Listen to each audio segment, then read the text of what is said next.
Hey guys, welcome back to my channel. I'm Farrell, and this is my vlog. Let's start off with a time and temperature check. It's 10:33 in the morning, and let's see, what's the temperature? It is only 57 this morning. Yesterday, by now, it was a little warmer than that. It got up to 80. It's been getting really warm. I do have some updates on, like, my situation with my workman's comp. Um, Before I do that, I finished I finished the shawl that I was working on. It is the Flower of Life shawl from Nastasia Crochet. Oh, let me back it up. Get all this stuff.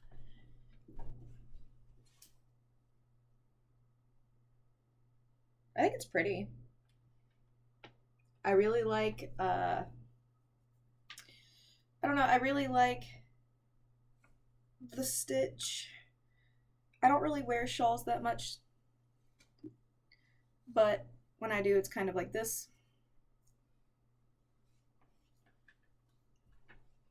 I didn't make this for myself though. I technically didn't make it for anyone in particular. I just made it because I wanted to try the pattern out and see how it worked up.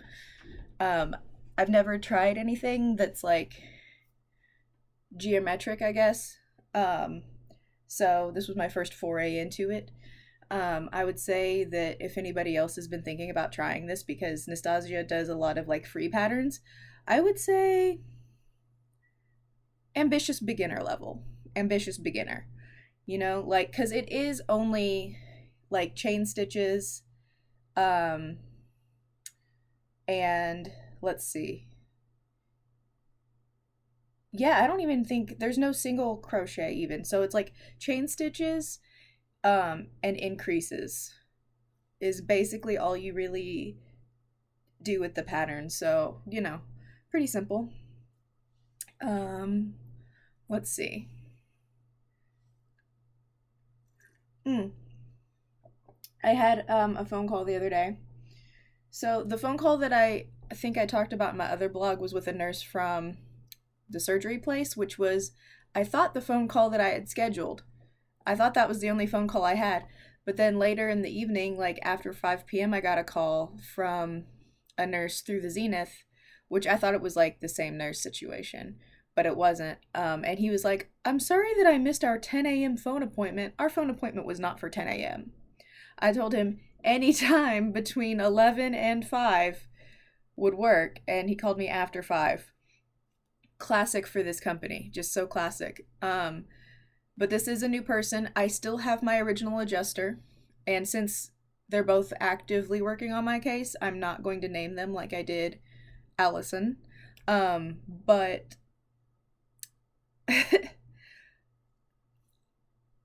there's nothing wrong with this new guy, right? Nothing wrong with him. He did the same thing that the other two people have done so far, which is give me this big, friendly spiel about how everything's going to be taken care of and handled. So far, eventually we've gotten to that point with most things being handled and taken care of. I didn't believe him, but I was polite anyway. One of the first things he did was he tried to get me to commit to going to a different physical therapist after my surgery because there is a place closer in my city. And it was interesting. He said that the reason was because he said that they felt, looking at the paperwork, that my care had been taking too long, and that after a certain point I wasn't healing anymore. I wasn't getting any better. Which is, of course, because my labrum is still torn, not because of anything the PT did. He also said that correspondence back and forth was really slow. I was at my PT's office watching. So, like, I watched her put my information into the computer while I was still there. I watched the person at the front desk make phone calls on my behalf while I was still there. I watched as both of those people made phone calls to my adjuster when I could not get a hold of my adjuster, and they couldn't get a hold of him either. I watched my PT correct him on my name and pronouns. that he still has never acknowledged. So it's like when he was saying that, I let him go on for a few minutes. And then I said, well, the funny thing about that is I couldn't get a hold of my adjuster, and neither could my PT. And it was hilarious. He instantly dropped the topic of trying to get me to change physical therapy when I turned it around and was like, well, actually, this is what happened. This was what I experienced. He just was like, he didn't say that he was dropping it, but like you could just hear the immediate shift. And he was like, well, I don't want to like talk bad about this partner company we have, but they were probably going through them with the phone calls, and sometimes stuff gets messed up. It was not. They were not going through that company. They weren't going that through that company because I gave them the direct numbers because I had issues with that company. So already some information is being stretched and falsified to try and make them look good so that they can kind of just move me wherever they want to. But I stood firm on that, and I was like, I would really prefer to stay with the PT that I've already been working with. I have had nothing but good experiences with them. And it's true. I have had nothing but good experiences with them. And so he did concede on that. He then went into 20 minutes of explaining to me how their app works. I know how their app works. I've had the app for several months. It's a bullshit app. Most of the features are not useful to me. But just because he was trying to be helpful, I went through the whole app with him on my phone anyway, and it was fine. It was what it was. He did a whole lot of talking about nothing, to be honest. Like, he spent... We were on the phone for like 45 minutes. 80% of that was him explaining how their company works as a company. Like, what branches do different things. Just a bunch of filler information that I never asked. But I do feel like if there was ever a time to say that, it would probably have been closer to a year ago when I was new to the whole system. I don't know. Maybe he was supposed to be put on my case sooner and didn't. I have no idea, but it was a very strange phone call. He didn't really have a whole lot of medical advice for me despite being a nurse because everything had been covered in my pamphlet. Like, I've got my fancy soap that I know how to wash with. Like, I've got everything like that handled. I don't know, unless something drastic goes wrong, unless there's a freak accident, theoretically I shouldn't need his services in any great length. It's my understanding that he handles all the medical stuff from now on, and my previous adjuster is still on my case, but it is now strictly financial instead of medical, whereas he was handling both of those things. I don't really know.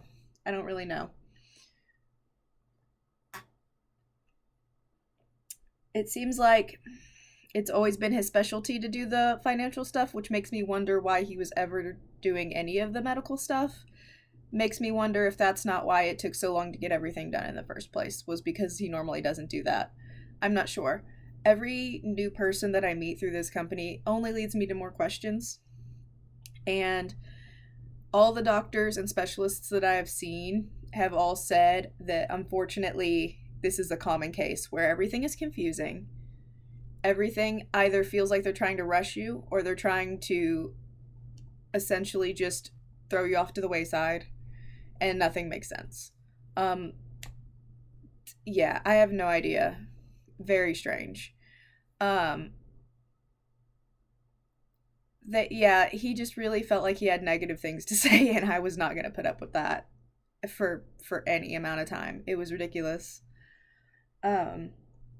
Let's see what else has happened since the other day. I've been catching up a lot on my vlogs.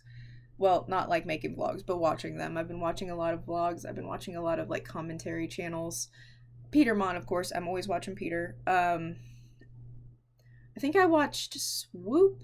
Swoop came out with a new one for like, there's been a lot of like family channel commentary, especially like I feel like the past year or two, it's just been like the hottest thing. And it's crazy because it's like, I don't know who any of these people are until the documentaries drop.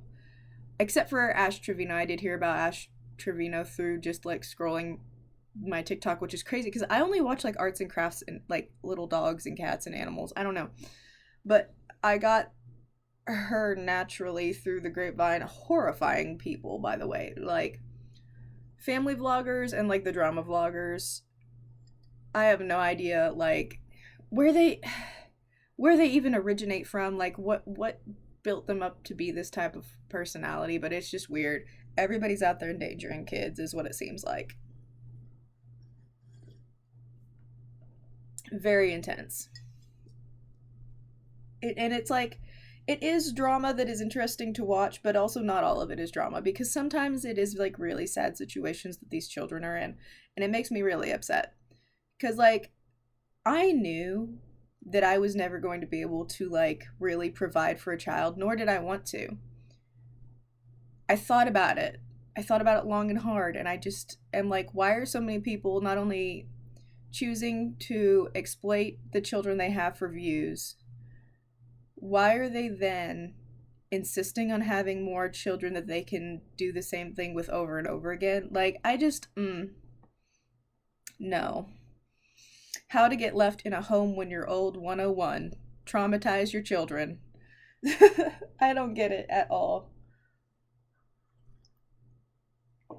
Oh, what was that other thing that I was looking at? Here we go. There's gonna be a blood moon and total lunar eclipse Thursday night tonight into Friday morning. That's what I was thinking about. Let's see. What time is it? This says the eclipse is viewable anywhere in the Western Hemisphere that has clear skies, including every state in the US. The moon will start to look a little different just before midnight on Thursday. The eclipse will start shortly after 1 a.m. on Friday, and totality happens about 2:30 a.m. and 3:30 a.m. So I might stay up for that. I've been having insomnia anyway. Do I need glasses to see the total lunar eclipse? No special equipment, including eclipse glasses, is needed to view a lunar eclipse. That's because you're not looking directly at the sun.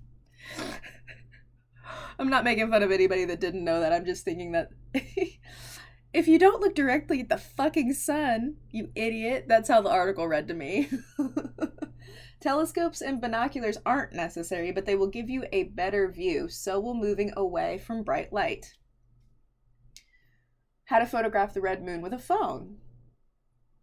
Your smartphone can potentially capture great images of the blood moon total lunar eclipse, and this is where a telescope can come especially handy. But first, stability is key. For the best images, use a tripod or similar equipment and put your phone camera up to the telescope's eyepiece. Will the sky be clear? The best chance for the least cloudiness Thursday night should be from parts of the mid-Atlantic states to the Ohio Valley and Central Plains. Ooh, I am there in that zone. Parts of the Florida Peninsula and deep South Texas should also be relatively cloud-free. However, areas of the Rockies and Great Basin from Montana and Idaho to Nevada and Arizona may have showers and higher elevation snow to deal with.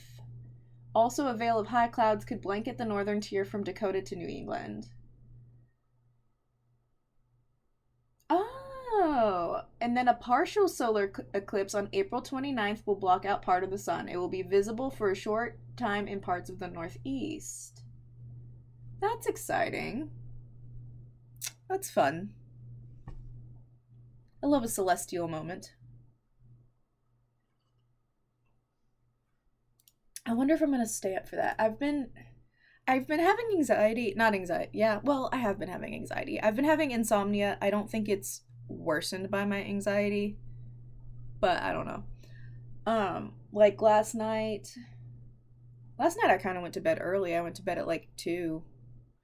For me, that's kind of early. Like for the better part of like 4 or 5 months, I've been staying up until like 4 and then sleeping until like 9:30 in the morning and then just being up after that, because it's like either I can be up and do stuff and get that amount of sleep, or I can lay in bed agonizing about how I'm not sleeping and still manage to get the same amount of sleep.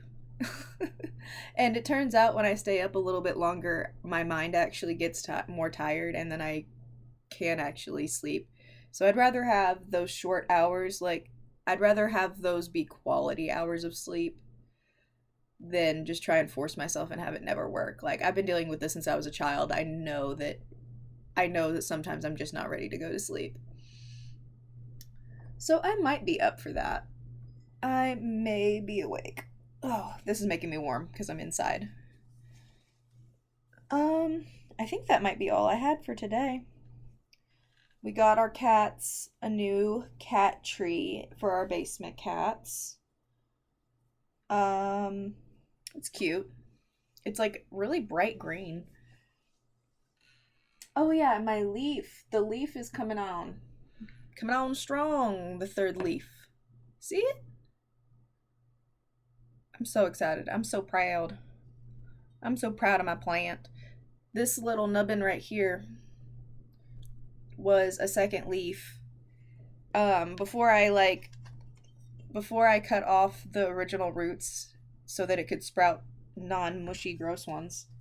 That was going to be a second leaf, and it eventually, like, as it was starting to get better, like, the leaf just kind of gave up. It had to make a sacrifice in order to keep living. Um, but yeah, I'm really happy it's getting a third leaf. I wasn't sure if it was going to live at all, to be honest with you. I know pothos are like really strong, but it had been kind of neglected. So I'm happy about that. Um, I think that does it for this vlog. A little bit shorter than I intended, but I got everything I needed to say.